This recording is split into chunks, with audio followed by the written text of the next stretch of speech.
ayağımı koydum, bir alemden keçdim başka aleme. Bir yerden başka bir yere keçdim. Ama bəzilərdə var, o kadar 100 dənə şeyə bağlanıb, ölüm gələndə gözü qalır, fəryad eləyir, etiraz eləyir, narahat olur, qopa bilmir, ağır keçirdir. Söhbət fiziki can vermədən getmir. Ola bilər ki, biri xəstəlikdən bir ay əziyyət çəksin. Bundan söhbət getmir. Mənəvi halı çətin olur ölüm anında. Birinci mərhələ Allahdan qeyrisindən qopmaqdır və bu qopma uzun müddət davam eləməlidir. Son nəfəsvə qədər davam eləməlidir. Hamımız Ayətül Kürsünü oxuyuruq.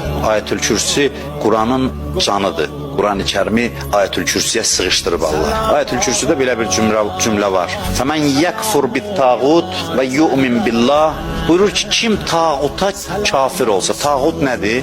Allahdan qeyri bütün qüdrətlərə, Allahdan qeyri bütün güclərə kafir ol, əvvəl bu gəlir. Fəmən yəkfur bit-tağut, sonra deyir və yu'min billah və Allaha iman gətirsən.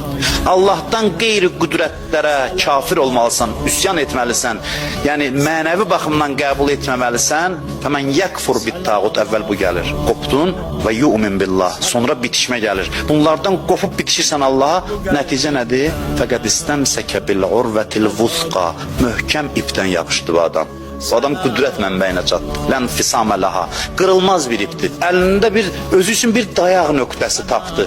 Möhkəm dayaq nöqtəsi. Öz ayaq üstə durub möhkəmdir. Sarsılmaz dayanıb. Heç nə onu ayaqdan sala bilmir.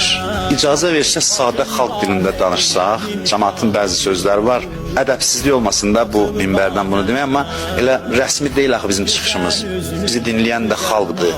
Evlərdən bizə baxan insanlardır. Xalqımızın belə sözü var, üzr istəyirəm deyir, bunu nənəm də eləyər. Bəzi işlər var ki, çox asandır, deyir, nənəm də eləyər bunu. Quranda bu məzmunda ayə var ki, sadə dillə desək, nənəm də eləyər. O nədir? Buyurur ki, elə ki bir gəmidə siz gedirsiniz, gəmi batmaq istəyir, yəni batır. Görürsən, batır. Quran buyurur ki, dəavullah muxlisin. Elə yerdə hamısı Allahı çağırır, xalis niyyətlə. Hamı Allahı çağırır. Ayədən belə başa düşür ki, yəni buna hamı eləyər. Çox asan məsələdir. Bir halda ki, xarici şərait səni hər şeydən qopartdı, bəla, onda da əlac qalmır ki, hamı. Hətta deyilər, ateistlər də, o vaxt Allahı dananlar da özündən asılı olmayıb Allaha sığınır. Çünki şərait onu vadar elədi. Dənizdə gəminin batmağı onu avtomatik qırdı hər şeydən, bütün bağlılıqlardan. Bəlanın şiddəti adamı asıllıqlardan qopardanda, ya Allah demək, Quran deyir ki, sadə dillə desək, siz, yəni ay insanlar, siz demişkən onu nənəm də eləyər, onu hamı eləyər, o hamının əlindən gələr. O çox sadə məsələ.